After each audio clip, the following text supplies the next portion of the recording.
Hey y'all, so this is the testimony, my story that everybody has been waiting on. When I say that I am both nervous and excited to tell this testimony, it could not be more true. I will be completely honest with y'all.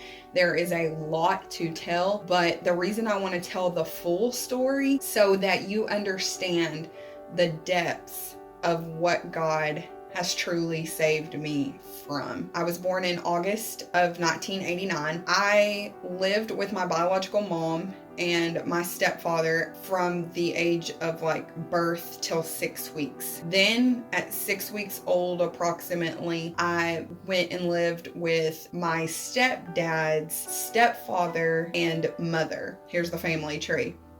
So my stepdad had a stepdad who was married to his mom, and his mom had 3 boys. So it was my stepdad, his other brother, and his other brother. So he was the oldest, and then it went to my uncle, and then another uncle, which was the youngest, which will play a role here in a little bit. I went to live with my grandma and grandpa, and again, these people were not technically biologically related to me in any way. Just to also give some context to that, my grandparents were both white. My stepfather was a white man. All of my uncles were white. I was growing up in a time when that kind of was out of the norm for sure, which never bothered me. I never thought anything of it. In fact, I was very comfortable. I never was made to feel out of normal in that scenario. My grandmother passed away when I was about 3. I don't really remember her. I do remember people telling me about her, but as far as her just physically, I don't remember her. Then it was just me and my grandpa in the 3rd grade when he passed away. That was very hard for me. It was very traumatic. I didn't take it well. In fact, hasn't ever completely healed. He was someone I looked up to. He was someone I admired. I also want to note that throughout this time, I had a kind of a knowledge of God. We did go to church, but there was never anything talked about in the home pertaining God. I knew he was to be revered. I knew that we respected God. I'd never heard, Jesus or the gospel or any of that, and I had never put any of that together. I wouldn't say that we were living a Christian lifestyle based on what I know now. Fast forward, my grandpa passes away. I end up moving with my uncle, who is the 2nd oldest, and I moved in with him and his wife. The time that I spent there, it wasn't necessarily bad, but I had 2 older cousins who were females, and we didn't all necessarily get along because I was the younger one. While I was playing and still into childlike things, they were more into the teenage years. The school that I went to, I wouldn't say was racist. Now, people will say that, but the beliefs that were going around. Now, you have to understand something. The town that I lived at when I moved with my aunt and uncle was predominantly white. There were maybe 5 kids in our entire school who were of a different race. But like I said, I had grown up with white people, and so I never took that out of the norm. I was just kind of like, I got along with everyone. I was never taught, that that's not okay or anything like that. So I didn't understand that whole concept. So I got made fun of a lot. The summer of what would have been going into the 6th grade year, I ended up coming back to the town that I live in now and staying with my aunt and uncle. They had 3 boys who were closer to my age. I would always come during the summer times to visit them and stuff like that. Well, toward the end of this summer, when it was about to be time for me to go back, I asked if it would be okay if I stayed here, and they said yes, and of course we would love to have you. Somewhere around that time, I remember asking, would it be okay if I called them mom and dad? And of course they said yes. Now let me rewind, because there's some things that you need to know. Our family was, for the very most part, very open, and when it came to things of a sexual nature or what have you, it was very open. There was nothing to be hidden, and not in an abusive way, just as if if I had a question about something sexual or something that I had heard on TV or whatever it might be. When I was about 9 years old was the very first time that I had ever seen pornography. I was at one of my friends' home. Her dad had Playboy magazines in the bathroom, and I remember looking at them and her and I giggling and thinking that was funny. In the innocence of my mind, I didn't think anything of it. I remember it made me feel kind of funny, and I remember that it wasn't necessarily something that I said, "Oh, I shouldn't look at this." I was kind of intrigued. I understood that that was more of a grown-up thing, but I didn't understand that there were any consequences to this. Again, when it came to sexual things, my parents also, but my aunts and uncles, they never necessarily sheltered us from anything. If we had a question, it was answered. There was never a time when it was, "Hey, this is for marriage," or "You shouldn't do this." There was never a talk of any of that. I'm living with my mom and dad, and they have 3 boys. And so I'm living with them from about 6th grade up until high school. During that time, I was more or less being exposed to pornography. Also, in the being introduced to pornography, I had started masturbating when I was 9 years old. Alcohol, I remember having my very first drink when I was 9 years old, and I remember I liked the taste of alcohol. It was given to me to kind of not like the taste of it, but it ended up doing the opposite effect, and I actually enjoyed the taste of it. And then eventually, even if I didn't enjoy the taste, I learned to get past it in order to get this feeling of drunkenness, and I enjoyed that. And it was almost a way to escape and to pretend that life was good, and I was a happier, chipper person when I was drunk, and I could be myself. I was very much a people pleaser at this time. I did yes and no. So I would do things that I wanted to do. I was a very selfish person, but yet sometimes I would push the boundaries and do things that other people wanted me to do in order not to upset somebody. I didn't like confrontation, still don't. In this time period, I'm drinking, I'm smoking cigarettes, I'm starting to be more promiscuous. I would talk in a certain way. I would be very sexual towards boys, but never necessarily following through. I would just kind of, for a lack of a better word, be a tease. I would, seek the attention of boys, and especially older boys. Then it kind of progressed into other things. And I remember even at that young age thinking that females were beautiful creatures. Again, and then in this time period, I'm drinking, I'm smoking cigarettes. Now, I did have some type of moral compass because when I got into high school, had a friend, which we had been friends since 6th grade, and I remember her getting into some harder drugs and not being okay with that. In fact, I would argue with her and tell her that that's not right. Her and I, we kind of had this pact going that we wanted to lose our virginity when we were 16. I was very gung-ho that this was going to happen. So when I was 16, I did what I set out to do, and I lost my virginity at 16. And throughout that period after that, once I had basically broken that threshold, I began to continue to pornography, masturbation, being more promiscuous, and trying to be with other men. And then when I was in the 10th grade, I decided that I no longer wanted to go to school anymore. Also, let me rewind. When it comes to drugs and alcohol and things like that, I smoked weed. I was around high school age. I only tried it 5 times, which when you hear it like that, it's like you tried it more, you enjoyed it. No, I actually didn't. I tried it the first time and I hated it. I didn't like the way it made me feel. And then I continued to try it after that in order to maybe change my perspective, but it never did, and I never liked the way it made me feel. Throughout that time though, while I was in the 6th grade to 8th grade period, I did start to go to church. During the summertime, they had programs. You could go to like church camps and stuff like that. I signed up to go. There was one night that they had the lights out and everything, and we're all gathered together there. And I believe it was on the very last night. And I remember that I kind of felt this pull of, hey, go up to the front, go up to the front. So they're asking everybody, you know, if you want to let Jesus into your heart and all of this, come to the front. I remember feeling like, I think I feel something. Now looking back, I realized that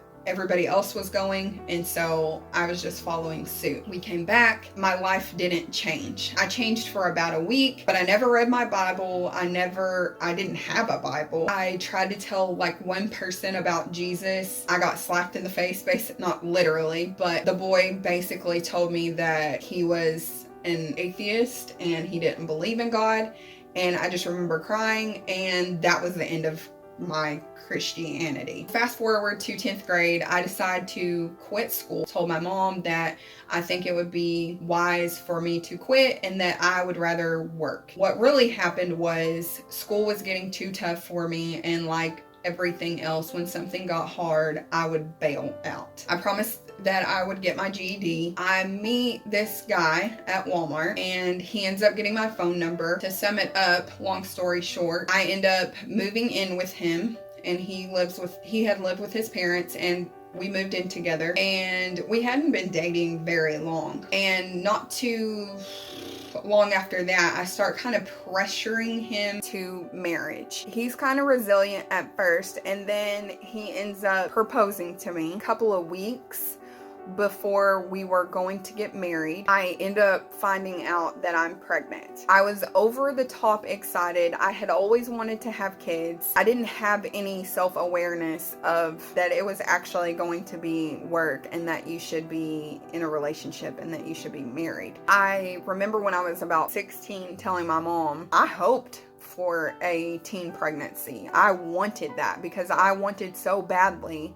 to have something that was mine, that biologically I was connected to. I find out I'm pregnant. I'm over the top excited. A couple of days before our wedding, I started spotting, and I was like, okay, you know, I've heard about this at the rehearsal dinner or whatever. I'm bleeding a little more, and I'm talking to my friend about it, and she has a sister who's a nurse, and she said it's completely normal as long as, you know, X, Y, and Z are not happening. And so I go on about my business. That night also, I remember my friend and I having a very in-depth conversation, and her looking at me and saying, are you sure you want to get married? I kind of was nervous, but I didn't know why, and I said, yes, I think so. But I remembered that I felt myself just saying that to try to confirm something that I wasn't really sure about. The next day, it's our wedding, and we go through the whole shebang. That night, we ended up going to the ER because my bleeding got heavier. So we go in there to get the blood work done, and the doctor comes back in and he says, you know, your levels should be, basically, they should be higher than what they are if you are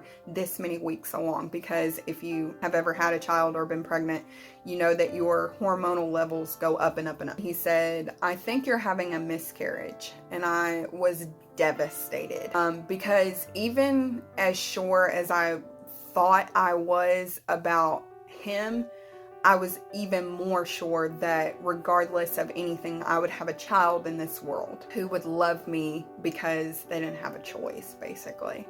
It's really weird, but it's the truth. Fast forward a little bit, and I basically started going through a depression. Well, I had started a new job. I meet this guy. He's very funny and charismatic. Feeding into this, I end up cheating on my husband with this guy. As I'm cheating, I'm going through this emotional debate, and I have this guy on one hand saying, you know, leave him, be with me. And then I have this other guy who I feel like I made this commitment to and I should be there for, but emotionally, I'm just not there. And I'm not here necessarily either, but in the grand scheme of things, I thought that I was making a better decision by going this way. And I thought, oh, the grass is greener. And so I abandoned ship. Now, let's rewind a little bit. The reason I ended up abandoning ship is because during that infidelity, I became pregnant. Again, here we were. I'm finally getting what I want and I'm gonna have a baby. I thought that the only thing that would be right is to be with the guy whom I'm going to be having a baby with. I go and I be with this guy. Well, about my 10 weeks appointment, I go into the doctor. Throughout this pregnancy also, I'm having some bleeding. He just had confirmed to me there was bleeding, but there was nothing to be concerned about. My bleeding had stopped. The nurse comes in and she starts to do the sonogram. Well, she's being very quiet and she walks out and she comes back in with the doctor, and long story short, I lost the baby again. Here I am with second pregnancy down. I'm with this other guy. None of my friends are really speaking to me. I'm not speaking to any of my family. End up turning to drugs and alcohol. I ended up getting on meth. I mean, the hardest, like outside of I'm thinking heroin, there is. I get on the hard stuff. It was a way to escape for me. I felt numb. I couldn't feel anything. Emotionally, I was just not there.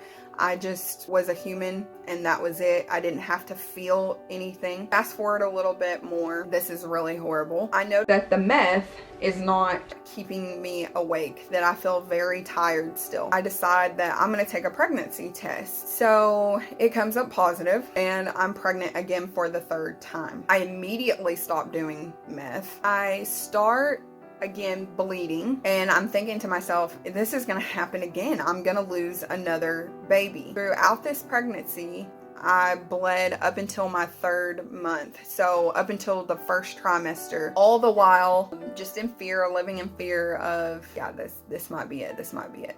So I lived in fear up until I had my first daughter. When she was born, I was ecstatic. I ended up having to have an emergency C-section with her. And throughout that time, in that relationship that I was in, it was very emotionally and physically abusive. But I continued to stay because I wanted a family. My daughter was born probably a few months in. I ended up getting back on meth. And I was drinking alcohol and I did not care about anything or anyone except myself. I remember I got high for the last time. All of our stuff was sold. We literally had nothing. And I just remember sitting in the laundry room and I was thinking, I'm done. Like, I'm so done with this. Long story short, I stopped doing meth. Fast forward a little bit. I was sitting outside and I was smoking a cigarette and I just remember feeling like nauseous, so something told me to take a pregnancy test. Come up, I'm pregnant. Bleeding throughout the first trimester. Ended up having my son, my oldest son. Time was getting, there was this weird point where it wasn't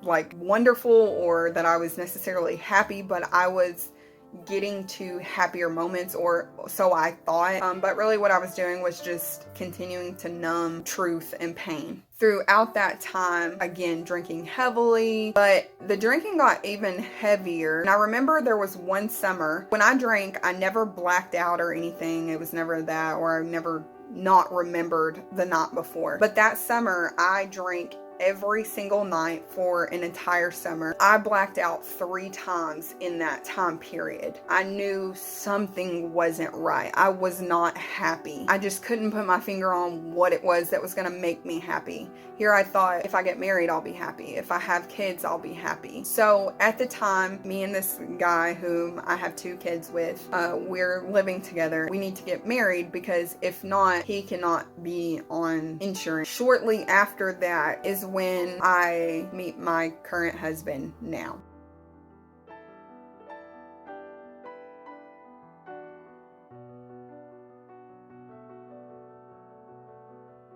If you haven't heard that story, it's linked. Fast forward, I didn't end up getting my GED till I was about 24, something like that. And then I got to apply for this new job. I had never gotten to actually have a real job.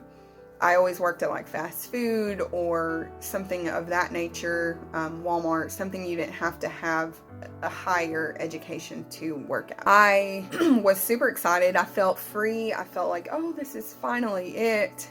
And I thought, all my ducks are lining up. But still, I was heavily drinking, and I was not right. I meet my husband, and to kind of fast forward through that story, I meet him, we are just friends, and like I said, because I knew myself, I didn't want to step on his toes, and I didn't want to ruin our friendship, and I thought I was protecting us by telling him that I had feelings for him, because I thought that if I told him, he would tell me, leave me alone. I was hoping for that in a way, not like completely leave me alone, but like, no, we're friends, like, get that out of your brain. And of course, on my end, I had no care in the world. I was thinking of myself. I wanted to make myself happy. But on his end, I really did think like, no, I don't want him to do this. We ended up getting in a relationship, and some months down the road, we were already living together, and then I found out I was pregnant. Yes, that's right. So we were living together, and I find out I'm pregnant. Again, throughout this time, I'm bleeding throughout my pregnancy. I didn't think anything of it. Again, I had been through this. I thought, you know, this is just how my pregnancies go. So one day at work, I'm about 5 months pregnant, and we had found out that like a couple weeks before that, we found out that I was having a little girl. We had already picked her name. Her name was Magdalene Rose, and I was over the top excited. During that time, we began to start to go to church. And if you heard my How My Husband Proposed video, you know that I started to feel some type of way and started to have some convictions about being in a relationship and not being married.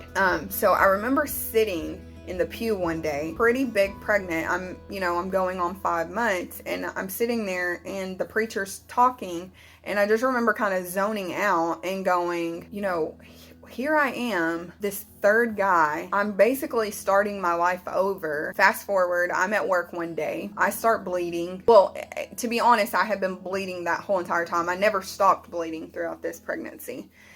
And the doctor was keeping an eye on me and everything. Well, we ended up going to the hospital and everything, and the doctor sent me home, and I thought that I was having contractions. My stomach was hurting pretty bad, but I kept telling myself, I think I have to go to the restroom. Well, the next day comes, and this is on a Saturday. I was in a lot of pain. My stomach was hurting pretty bad. I was humped over, I was screaming in pain, and my husband was at work. We were not married at that time. I remember that I took a bath and everything, and I thought, well, I just need to take a bath, and after I take a bath, I'll feel better. And I got out, I call my husband, and I tell him, I think you need to get home, boyfriend. I called my boyfriend at the time, and I call him and I say, I think you need to get home. My stomach's hurting pretty bad, and I want you to take me back to the ER. So he's on his way home. I get down on all fours, and that was kind of helping relieve the pain. I don't know why, but I just had the urge to push. I ended up pushing. I had our daughter. I remember looking down, and she was still in the sack and everything. And I called my husband, and I told him I just had her. And he said, what do you mean? And he hung up the phone, and the next thing I remember is the firemen, like the ambulance was there, and I was getting carried out on a stretcher. So we end up going to the hospital, and I was pretty upset because they had given me what I can only think would have been morphine or something like that, because I remember I wasn't in any pain or anything, and I was just checked out. I couldn't feel anything. They ended up taking me to a different hospital, because the hospital that is here in our town does not deal with labor and delivery. We go and we get there, and my husband had to ride separately, so I'm in the ambulance by myself, and I'm just torn up and upset, because I had never been this far along and lost a child. Still at this time though, of course, throughout this whole entire time I had been hearing the gospel, but it never really made sense. It made sense, but I never really was on one side of the fence or the other. I was just kind of there. Throughout that night, I just remember waking up and just bawling until I fell back to sleep. That next morning, I remember the sun was coming up directly over our room where we were at. There was a building across from us, and there was a cross that I could see. And so the sun is just barely coming up, and I look out the window. I remember I see this cross. I remember I just started praying, and I said, Lord, I don't know if this is real, but I'm tired. I'm tired of living like this. I'm tired of being broken. I'm tired of feeling like this. I've done it all. I've been down all of these roads, and I don't want it anymore. I want to try it your way. I don't want to do it my way anymore. And when I tell y'all, a peace like none other came over me. I had never felt more at peace. It was like everything made sense. It was like, yes, I was grieving. Yes, I was upset. But at the same time, I was joyful, and I felt different. I felt new. I didn't know what the feeling was, but I just felt like things were starting to make sense. And I remember that I told my husband, we were released to go that next morning, and it was on Sunday when that happened. And I told him that I wanted to go to church, and that if we left right now, we could make it to church on time. A month later, that my husband and I were talking, he basically tells me, hey, I think that I'm saved. We're having this conversation because we are getting deeper and deeper into church and into the Bible, and we are wanting to learn more, and we are desiring God's word. And we didn't understand what that really meant. But now looking back, I know that I was saved and I was a new creation. And what I was desiring was the fact that I had been saved. So I was changed. I was different. So after we were saved, we were both, we both decided that we thought it would be best for us to get married. And so we got married. And I have to tell y'all the little bit further up until the current now, because you need to understand something that is just completely wonderful and a miracle in itself. I remember after losing Magdalene that I cried and I was upset. I was still grieving, but I do remember crying out to God and telling him a little further into the future after that I did want to have another child. I talked to my husband about it, and he said that he was not ready. We were married at that time, and he said, I'm not ready. And I said, okay. So I truly went and I gave that to the Lord, and I told God, whenever he is ready, I will wait. And I remember one day, I don't know, he just kind of out of the blue said to me, I think I'm ready to start trying. And I was just like, what, really? And we tried the first month and nothing. I wasn't too discouraged. I was just like, okay, I had never actually tried to get pregnant before, so I didn't know what I was doing. And by try, I mean like, planned it out with, ovulation and all of that. So the next month I go to him, or the next month, I take a pregnancy test, and I think I see a faint line, and I'm like, I don't know. And I remember him telling me, because the first pregnancy test I took, I told him, I think I see a faint line, and I kind of put him through this roller coaster. And so he said, please don't come to me until you know for sure you're pregnant. And I was like, okay. So I waited for like days, and I was taking pregnancy tests to make sure. And come to find out, I was pregnant, and I gave the pregnancy test to him in the Bible, and I said, look, I read something today and I want to show you. And I opened it up to I believe it's 1 Samuel, I don't want to get this wrong, but where it says, for this child I have prayed. I give him the pregnancy test, and he's like, are you serious? And I'm like, yes. And throughout that pregnancy, I never bled. It was a good pregnancy.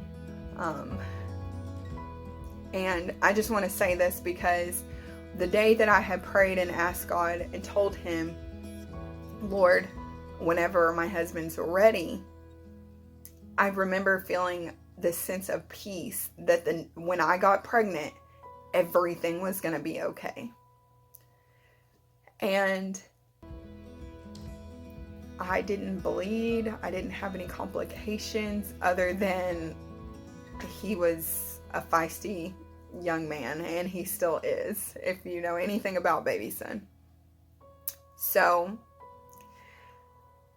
yes, there was tears. Yes, there is heartache. Yes, I still go through things. My life is not perfect now that I am a Christian. Hey y'all, sorry about that. My son woke up from his nap, and as y'all know, toddlers, I needed to tend to that. But I wanted to get into the best part of this whole entire story, what it is that I am just over the top joyous about, and that is the gospel. I couldn't bear to give my testimony and tell you what God saved me from and not tell you what it is that actually saved me. I just want y'all to understand that there's nothing that you can do to earn God's love. We all fall short of the glory of God, and we all deserve the punishment of hell. But because of God's great grace, he sent Jesus, which is God in the flesh. It is God himself who became man, and he came and he humbled himself. And he not only did he come, but he lived a sinless life, a life completely free from sin. He is our perfect example in order for us to have a relationship with the Father, so that when we trusted and believe in him, and when we repent of our sins, that means we turn away. We no longer want that life of sin. And then it doesn't stop there. See, in the Old Testament, in order for your sins to be atoned, there had to be a sacrifice. So Jesus himself, God in the flesh, sacrificed himself for love, for the love of his creation. And the people whom he loved took him to that cross. But before they took him to the cross, they beat him, they spat on him, they mocked him. The Creator God was being made fun of, and without a word, he goes to be slaughtered.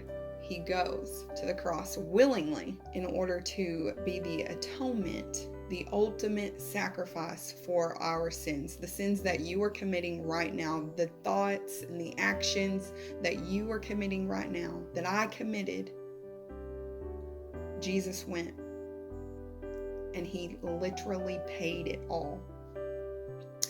And when he was on that cross, he cried out, "It is finished. It is done. There is nothing more to be done. The transaction has been complete." So what that means is this: Jesus paid our fine that we could never pay because we were never sinless, but we were sinful. He took the burden. He took the wrath of the Almighty God on himself, the one that is meant for me. He took it all. And because of that, I was forgiven. I'm free. I have a chance at real life because of what he did on that cross. Our Creator didn't stop there. They put him into a grave, and 3 days later, on Easter Sunday, he arose, and now He sits in heaven, reigning with the Father. One day, no one knows the specific day or time, he will return again.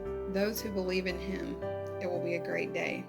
But my fear and the reason I wanted to give this testimony isn't for the ones who are going to be with him.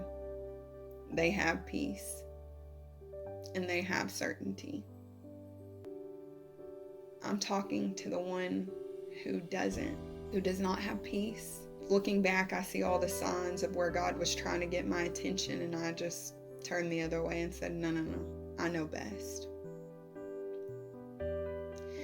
Yes, there will be struggle. Being a Christian doesn't mean there won't be struggle. Doesn't mean you become perfect.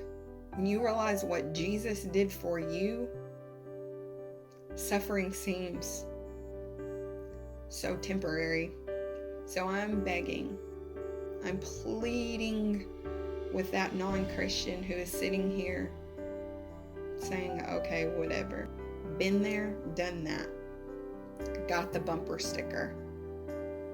Joyous, rejoicing that I am no longer lost, but I am found. I'm happy. I'm at peace. And it is a free gift that I pray that you receive. Don't think that you will live forever here on earth. One day you're going to die. One day all of this that you're chasing after, your job, your kids, your husband, your wife, whatever it is, the drugs, the alcohol, they will all run out. But the one thing that does remain is Jesus. If you are searching for hope, his name is Jesus.